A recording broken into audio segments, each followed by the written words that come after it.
Bloodhound SSC cockpit, my 1,000 mile per hour office.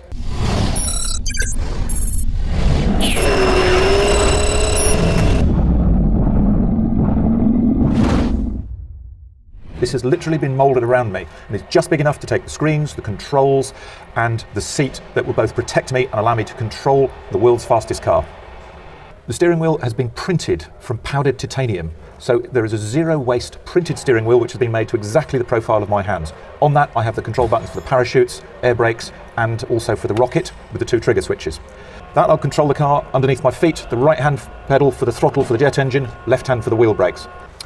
The centre screen gives me performance and particularly a lot of information on the speedometer. Not only the inset power from the jet engine and the rocket, but critically when I need to put the rockets in and what peak speed we're going to, and then slowing down when I put out the air brakes or when I put out the parachutes, depending on what we're using, and when I put in the wheel brakes. Because the speeds for each of those is absolutely critical. Too fast for the parachutes, they will tear off. Too slow for the parachutes, we're going off the end of the desert. And going cross country at 300 or 400 miles an hour in this car is not a good idea.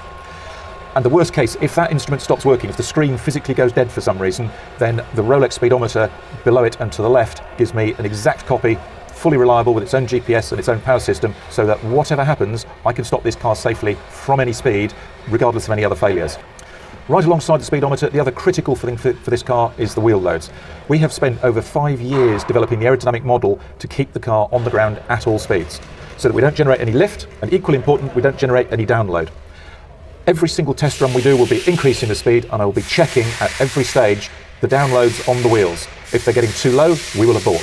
If they're getting too high and overloading suspension, we will abort. So while I'm watching the speed critically, I'm watching those wheel downloads right next to it all the time.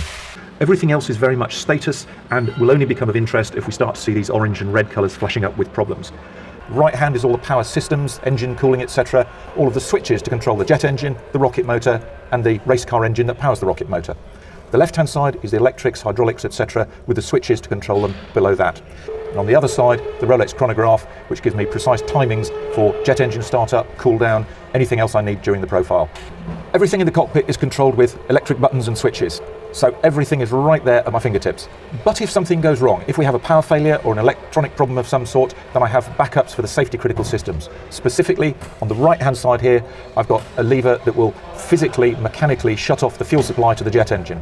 And on the left-hand side, I've got two levers which will actually pull cables that go all the way to the back of the car, and they will physically pull a pin from the parachute mechanism and deploy the parachutes, so we can get to 1,000 miles an hour and stop the car safely, whatever happens. Sitting here in the cockpit, there's going to be a lot going on. There's a 400 mile an hour deceleration going on over here, so huge shock waves, an incredible amount of noise and energy directly above my head. It's also going to be hot because it's a sealed cockpit, we're in the desert, and there's the G-forces, accelerating at 2G, decelerating at 3G. That's losing 60 miles an hour per second. So it is going to be very noisy, very hot, very uncomfortable, and physically demanding. And at the same time, I'm monitoring all of the instruments in here, using the controls to control the car very precisely, very accurately, to make sure we get up to exactly the test speed on each day, and ultimately to 1,000 miles an hour, and then stopping again safely.